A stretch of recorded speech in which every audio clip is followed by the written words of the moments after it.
Welcome to lecture number 2। यहाँ पे हम देखेंगे dot product and cross product. So dot product से पहले हम डिफाइन करते हैं vector A and vector B को, like A one I cap plus A two J cap plus A three K cap.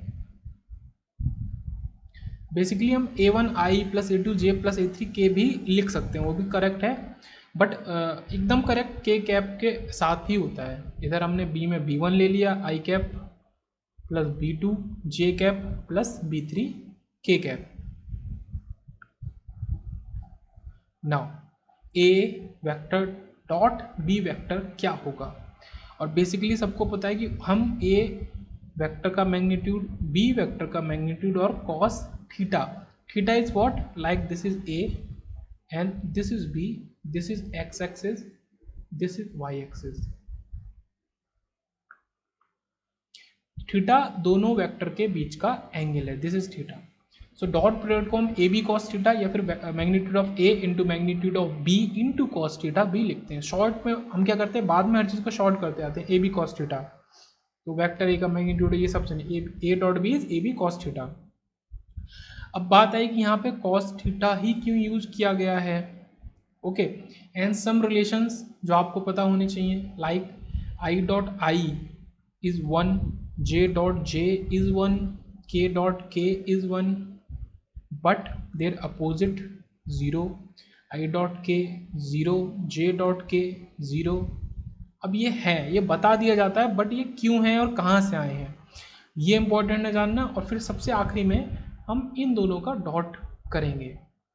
Okay, सो शुरू करते हैं। अब किसी भी वेक्टर को, अगर ये वेक्टर ए है, आपको इसको ब्रेक करना है इसके कंपोनेंट में। ये हमने क्लास 12th 11th में सीखा है बहुत पहले, तो ऐसा कुछ नहीं है कि इसमें कुछ न्यू है या हार्ड है।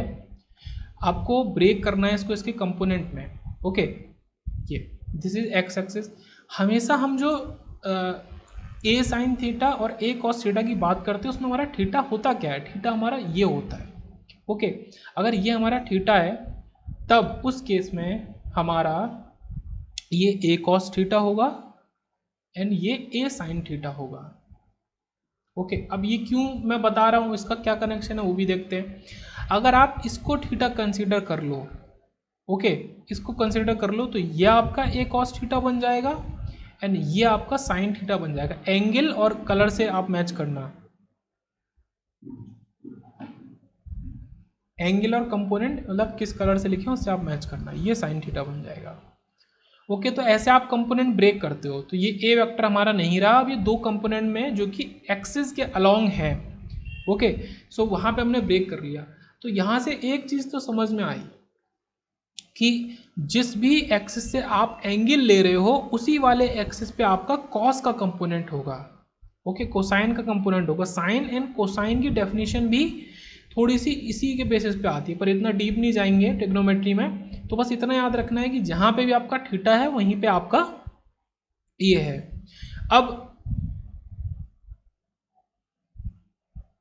अब तो यही चीज़ हमने यहाँ यूज़ करी है कि जो कॉस थीटा हमारा है, मतलब कि ए का प्रोजेक्शन हम देख रहे हैं बी के ऊपर। ओके, तो ये दोनों के बीच का एंगल लिया हमने ये, तो ए का जो प्रोजेक्शन बी पे बनेगा वो क्या बनेगा।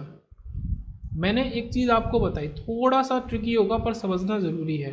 मैंने आपको क्या बताया कि अगर आप थीटा को चेंज कर दोगे तो आपका ए कॉस थीटा इधर चला जाएगा।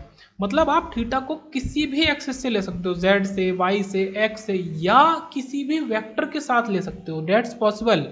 आप इस ए के कंपोनेंट निकालोगे तो आपका जो एक कंपोनेंट ए साइन थीटा आएगा ऊपर, ऐसा मतलब वो होगा ए के परपेंडिकुलर, सॉरी इसके बी के परपेंडिकुलर, और दूसरा कंपोनेंट आएगा इस डायरेक्शन में। ये दोनों परपेंडिकुलर है, ए कॉस थीटा। अब आप मुझे बताओ कि अगर आपको ए और बी को मल्टीप्लाई करना है और दोनों सेम डायरेक्शन में, तो आप क्या लिखोगे, ए कॉस थीटा इंटू बी। सो यहाँ से समझ में आ रहा है कि आपका कुछ इस तरीके से बना है, ए कॉस थीटा और बी जो आपका है वो एक वेट अ मिनट,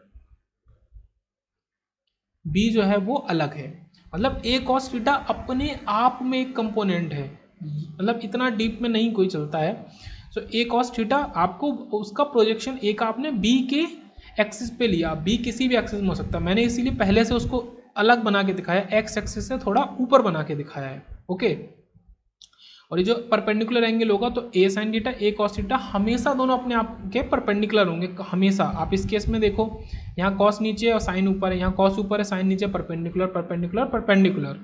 तो यह आपका निकल गया है ए डॉट बी होता क्या है। अब इसी का अपोजिट केस भी होता है, हम ए का प्रोजेक्शन बी के परपेंडिकुलर देखते हैं। ओके, वो क्या है हमारा, वो है हमारा ए साइन थीटा। अब ए बी के कितना ज़्यादा परपेंडिकुलर है ये हम क्रॉस प्रोडक्ट में चेक करते हैं, एंड ए बी के कितना पैरेलल है या उसी में कितना मर्ज करता है वो हम डॉट प्रोडक्ट में चेक करते हैं। अब ऐसा ही क्योंकि उसको क्रॉस में इसको डॉट में, अरे नाम दिए गए कन्वेंशन है, मतलब एक पैरेलल वाले केस को हमने डॉट बोल दिया और परपेंडिकुलर वाले केस को हमने क्रॉस बोल दिया। सो अगर हम ए साइन थीटा लेंगे बी के साथ, मतलब एकदम परपेंडिकुलर बनाएंगे, ओके परपेंडिकुलर एकदम, तो उसको हम क्रॉस बोलेंगे, इसका रिलेशन क्रॉस से है। ठीक है, अब इजी करके मैं बता रहा हूँ, उसका रिलेशन क्रॉस से है। एंड अगर हम ए को पैरेलल बनाएंगे बी के साथ, मतलब उसको पैरेलल बनाने के लिए क्या करना है, दोनों एक दूसरे को ओवरलैप कर दें, ओवरलैप कर दें, वो कब होगा जब हम ए का कॉस थीटा वाला कंपोनेंट लेंगे। तो ए कॉस थीटा और बी ये हमारा बनाएगा डॉट प्रोडक्ट। ओके, थोड़ा सा चीज़ें ज़्यादा हो रही हैं बट ये सब क्या है समझ में आ रहा है तो अच्छी बात है, चीज़ें को कनेक्शन से आगे की चीज़ें अच्छे समझ में आएंगी। तो इस सबको साइड में करते हैं, अब आते हैं अपने वापस टॉपिक पे। वापस टॉपिक हमारा क्या कह रहा है, आई डॉट आई। अब आई डॉट आई का क्या मतलब है, I dot I cos theta. Okay, अब दोनों एक ही उसमें हैं तो एंगल तो थीटा तो हो गया हमारा जीरो, क्योंकि आई और आई के बीच में जीरो, तो कॉस जीरो जो होता है वो होता है हमारा 1, cos zero is 1। So I dot I, अब ये क्या है, यूनिट वेक्टर्स हैं, ये तो सबको पता है, ये तो मैंने बार बार इसीलिए बोला है, यूनिट वेक्टर्स इनका मैग्नीट्यूड 1.1 और कॉस 0 1, तो आंसर 1 मिलेगा। तो ये तीनों केसेस 1 क्यों होते हैं, अब ये हमेशा याद रहना चाहिए आपको। Like this I dot J cos 90, क्यों, क्योंकि आई और जे के बीच में 90 डिग्री का एंगल होता है। So cos 90 0, so 1.1.0 is 0। Okay, so ये केसेस आपके ये होते हैं। अब ये चीज़ अपोजिट हो जाएगी, चीज़ों को पूरी तरह से कनेक्ट यहीं से करते हुए चल रहे हैं। अब आप अगर बोलोगे साइन 0, तो साइन 0 0 होता है, तो ये तीनों के 0 बन जाएंगे क्रॉस प्रोडक्ट के केस में। Okay that's fine, cross product के केस में। अब साइन कॉस सॉरी साइन 90 जो होता है वो होता है आपका 1, तो ये तीनों केस हो जाएंगे 1 क्रॉस प्रोडक्ट के केस में।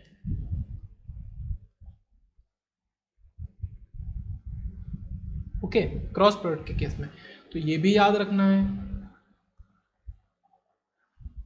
तो ये जो 3 और 3 और इसी का अपोजिट क्रॉस प्रोडक्ट का केस, ये ऐसे आपके 12 रिलेशन हो गए, 12 रिलेशन।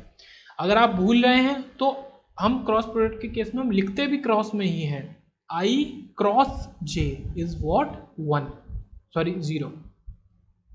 तो आप वहां पे भी याद कर सकते हो, कैसे, आपने देखा आई डॉट आई मतलब डॉट प्रोडक्ट है, डॉट प्रोडक्ट कर रहे हैं दोनों सेम डायरेक्शन में, और डॉट प्रोडक्ट का मतलब ही होता है कि एक वेक्टर का प्रोजेक्शन दूसरे वेक्टर पे कितना क्लोज है, कितने पैरेलल हैं दोनों। ओके, कितने पैरेलल है। सो आप तुरंत निकाल दो कि cos 0 1 होता है तो 1। ठीक है, याद ना रहे ये 12 के 12 केसेस, अगर आपको याद ना रहे आप बस देख लो कि डॉट किया जा रहा है या क्रॉस किया जा रहा है, और दोनों सेम के बीच में किया जा रहा है कि अपोजिट वालों के बीच में किया जा रहा है। ओके, सो यहाँ से चीज़ें कनेक्ट करते हैं और ज़्यादा।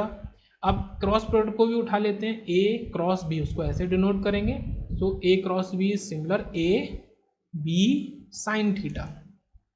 अब ये कहाँ से आया वो मैंने बताया।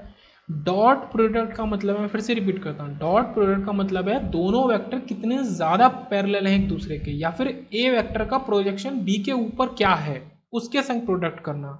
क्रॉस वेक्टर उल्टा कहता है कितने परपेंडिकुलर हैं, या कितना मतलब परपेंडिकुलर वाली एक्सिस पे क्या प्रोजेक्शन है।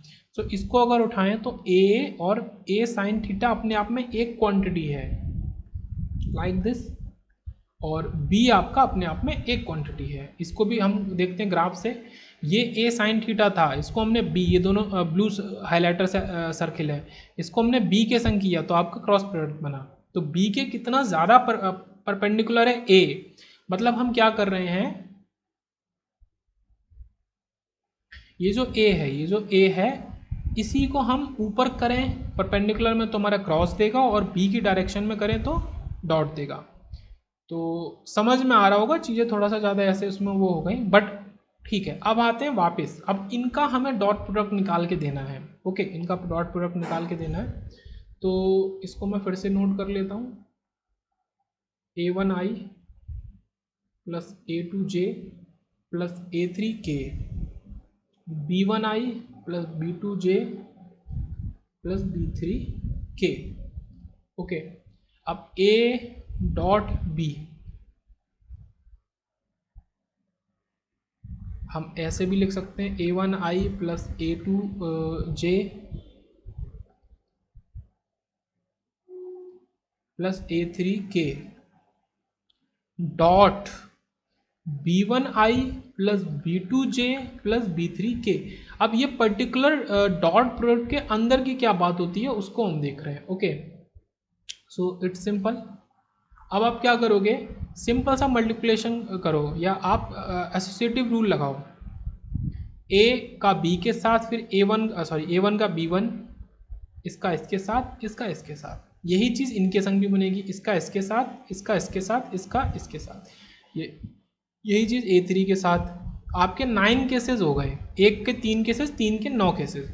9 केसेस में अगर मैं इसको एकदम डिटेल में लिखूं भी, सो a1 b1 i dot I, a1 b2 j dot I, a1 b3 i dot k। Okay, 9 cases. फिर a2 b1 j dot I and so on. अब इसमें आप पैटर्न नोटिस कर सकते हो, आपका i डॉट आई यहाँ वाला j डॉट j, यहाँ वाला k डॉट k बनेगा। ओके, उसके अलावा j डॉट आई डॉट में अपोजिट का कोई काम नहीं, वो आपका जीरो हो जाएगा, ये सब जीरो हो जाएंगे, ये सब जीरो हो जाएंगे। आपके 3 पॉइंट बचेंगे केवल, वो 3 क्या बन रहे हैं उनको देखते हैं। आपका बचेगा a1 b1 और i डॉट आई हमें पता है 1 हो जाएगा। ओके, यहाँ पे बचेगा आपका b1 सॉरी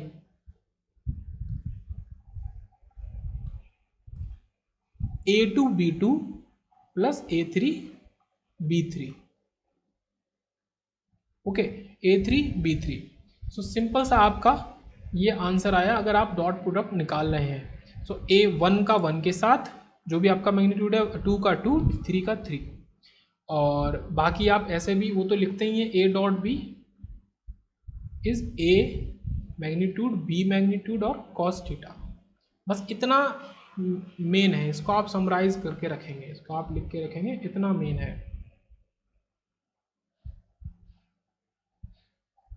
अब इसके सब केसेस क्या बन सकते हैं इंपॉर्टेंट, अगर यहाँ पे थीटा के ऊपर डिपेंड करता है, theta is 0 degree, theta is 90 degree, तो दो आपकी वैल्यूज आएंगी।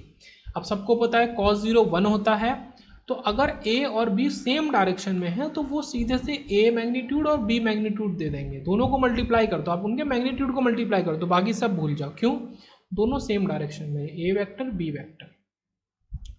इफ थीटा इज 90 डिग्री, दोनों के बीच में एकदम एग्जैक्ट 90 डिग्री का अंतर है, तो cos 90 0, तो आपको a डॉट b 0 मिल जाएगा अगर थीटा 90 है, इफ थीटा इज 90 डिग्री। तो ये इसका सब केस हुआ। अब डॉट प्रोडक्ट का हम पढ़ क्यों रहे हैं, हर चीज़ जो भी हम पढ़ते हैं उसमें सबसे पहले ये बात आती है कि हम काम ये कर क्यों रहे हैं। सो डॉट प्रोडक्ट का एप्लीकेशन है, एप्लीकेशन कहाँ है, डाइवर्जेंस निकालने में, इन डाइवर्जेंस निकालने में। डाइवर्जेंस क्या कहता है, उसको हम कहते हैं डेल डॉट कोई भी आपका particular vector F vector. Okay, so del क्या है, एक ऑपरेटर होता है डेल ऑपरेटर, ये हम आगे पढ़ेंगे। और अगर उसका डॉट प्रोडक्ट निकालें, किसी भी वेक्टर का डेल ऑपरेटर के साथ डॉट प्रोडक्ट निकालें तो वो हमारा डाइवर्जेंस देगा। अगर हम इसी के संग हम अगर उसका क्रॉस प्रोडक्ट निकालें तो वो हमें कर्ल देगा। ये सब बाद की चीज़ें दोबारा पढ़ेंगे जब आएगा। सो डॉट प्रोडक्ट और क्रॉस प्रोडक्ट को हमने डिफाइन किया। मैं यहीं पे क्रॉस को भी डिफाइन करता हूँ। अगर हमें ए क्रॉस निकालना होता तो हमारा क्या हो जाता, इसको मैं यहीं कर देता हूँ, A cross B is what, A magnitude B magnitude and sine theta. अब यहीं पे चीज़ें बदल जाएंगी, ये आपका जीरो हो जाएगा क्योंकि साइन जीरो जीरो, ये आपका ए डॉट बी, मतलब ए इंटू बी, डॉट नहीं है, ए इंटू बी, क्योंकि साइन 91 हो जाएगा। So A cross B is A dot B when theta is 90 degree. Okay, A into B, magnitude of A into magnitude of B. ये सब चीज़ें दिख रही होंगी तो आप लिख भी सकते हैं, बाकी आपको नोट्स और बुक्स में मिल ही जाएगा। अब आप आती है इसको डिटेल करने वाला, ये जो डिटेलिंग थी, अब यहाँ पे गौर अगर किया जाए, सो ये किसी काम का नहीं, ये किसी डॉट क्रॉस प्रोडक्ट के लिए ये किसी काम का नहीं। क्यों? क्योंकि आई क्रॉस, यहाँ पे अब हर चीज़ के बीच में क्रॉस आएगा।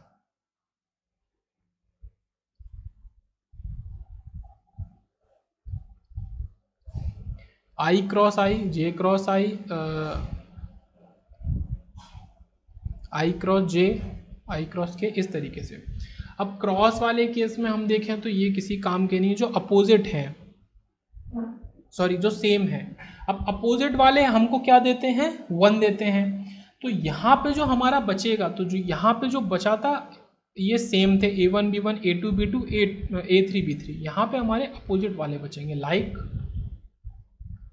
A cross B। अब A हमारा क्या है, A1 I A2 I J plus A3 K।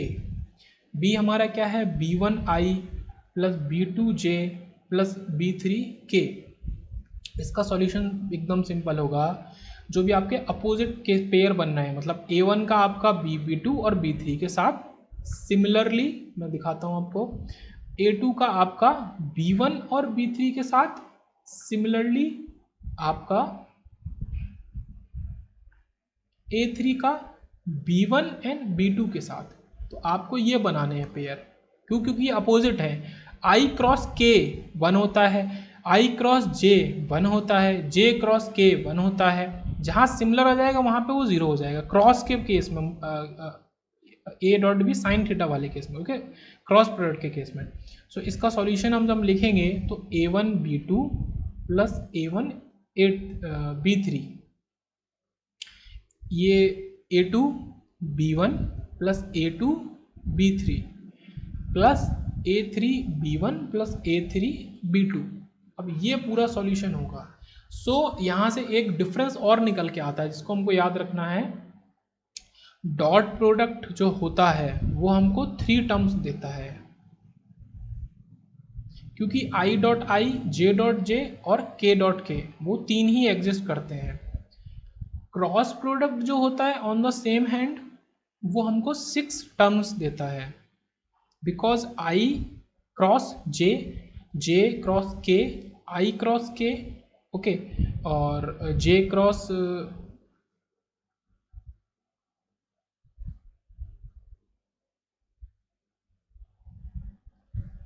I के 2 केसेस हो गए, J क्रॉस K के हो गए, ओके, ये 3 केसेस होते हैं, बट ये 2 बार एग्जिस्ट करते हैं, इसका I इसके J के साथ और इसका J इसके I के साथ, ओके, ये 2 केसेस बन जाते हैं, लाइक I J K, ये आपका वेक्टर है 1 2। अब इसके सब केसेस अगर आप बनाने जाओगे तो ये I इस J के साथ और ये I इस J के साथ, तो इसलिए ये 3 प्लस 3 6 टर्म्स निकलते हैं, जो कि सॉल्यूशन दिखाया है। अपोजिट वाले जो टर्म्स होंगे जिसमें ये जो सब स्क्रिप्ट में है 1 2 है, ये मैच नहीं करेगा, 1 3 2 1 2 3 3 1 3 2, ओके, इस तरीके से होता है। इसका एप्लीकेशन मैंने पहले ही बताया, कर्ल में होता है, जो कि डेल क्रॉस जो भी आपका निकालना है F, आपको डेल ऑपरेटर के संग किसी भी वेक्टर का अगर आप क्रॉस प्रोडक्ट करते हो तो वो आपको कर्ल देगा। तो ये सब एप्लीकेशन देखेंगे आगे। अभी वन थिंग और, आपका जो डॉट प्रोडक्ट होता है उसको हम कुछ और भी कहते हैं, और क्रॉस प्रोडक्ट को हम कुछ और कहते हैं। वो क्यों कहते हैं उसका भी लॉजिक है। डॉट प्रोडक्ट को हम कहते हैं स्केलर प्रोडक्ट, बिकॉज जो आउटपुट निकलता है डॉट का वो हमारा स्केलर होता है, क्योंकि ए बी कॉस थीटा अपने आप में कुछ भी हो जाएगा, और वो आपका क्या होगा, एक स्केलर होगा, एक वैल्यू होगी। और क्रॉस प्रोडक्ट जो आपका होता है वो उसको हम वेक्टर प्रोडक्ट कहते हैं, एक्चुअल वेक्टर उसमें निकल के आता है, एक्चुअल वेक्टर निकल के आता है जो भी सॉल्यूशन होगा।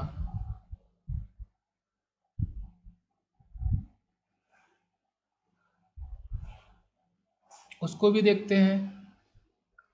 अगर आपको निकालना है किसी का भी ए क्रॉस बी, ए और बी बार बार डिफाइन हो रहे हैं, okay, A1 I A2 J plus A3 K, B आपका B1 I plus B2 J plus B3 K। Simple सा है, आपको क्या करना है, आपको एक मैट्रिक्स बनानी है I cap J cap K cap, आपको वैल्यूज लिख देनी है A1 A2 A3 B1 B2 B3। अब क्योंकि ये डॉट प्रोडक्ट निकल के आता है और हमें पता है कि इसके अंदर 6 टर्म निकलेंगे, वो हमने सिर्फ टर्म्स निकाले थे, बट वो अपने आप में पूरा सॉल्यूशन नहीं था, वो मैग्नीट्यूड था आंसर का, बट इसमें ये वेक्टर प्रोडक्ट है तो वेक्टर रहेगा। सो आप निकाल सकते हो I cap A2 B3 minus B2 A3 minus J cap ये है तो A1 B3 minus A3 B1 plus के कैप, ये आपका कह रहा है A1 B2 minus A2 B1। ये आपका कंप्लीट सॉल्यूशन है, okay, this is the complete solution. ये क्या है, अपने आप में एक वेक्टर है, इसलिए इसको हम वेक्टर प्रोडक्ट कहते हैं, और उसको हम स्केलर प्रोडक्ट कहते हैं क्योंकि उसका सॉल्यूशन स्केलर में निकल के आता है। और एक चीज और, अगर आप लिख रहे हैं A cross B in the form of sine theta, A magnitude B magnitude sine theta, आप यहाँ पे एन कैप भी डिनोट करते हो, एक डायरेक्शन भी डिनोट करते हो, क्योंकि ये क्या वेक्टर है, resultant vector will surely have a direction.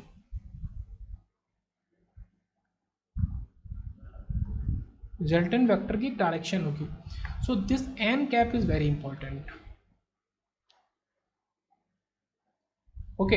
तो यहाँ पे एकदम कंप्लीट खत्म होता है आपका cross product and the dot product. Dot product A B cos theta, cross product A B sine theta N cap. Cross product आपका डॉट प्रोडक्ट आपका एक स्केलर वैल्यू देता है आउटपुट में, उसको हम स्केलर प्रोडक्ट कहते हैं। क्रॉस प्रोडक्ट एक पर्टिकुलर एक वेक्टर देता है, पूरा का पूरा वेक्टर देता है लाइक दिस, इसलिए हम उसको वेक्टर प्रोडक्ट भी कहते हैं। उसको सॉल्व करने के लिए आप मैट्रिक्स बनाओ, ऊपर आप आई जे के लिखो, यहाँ पे आप A1 और ए और बी की वैल्यूज लिखो और आप सॉल्व कर दो मैट्रिक्स को, तो आपको सॉल्यूशन मिल जाएगा। Thank you.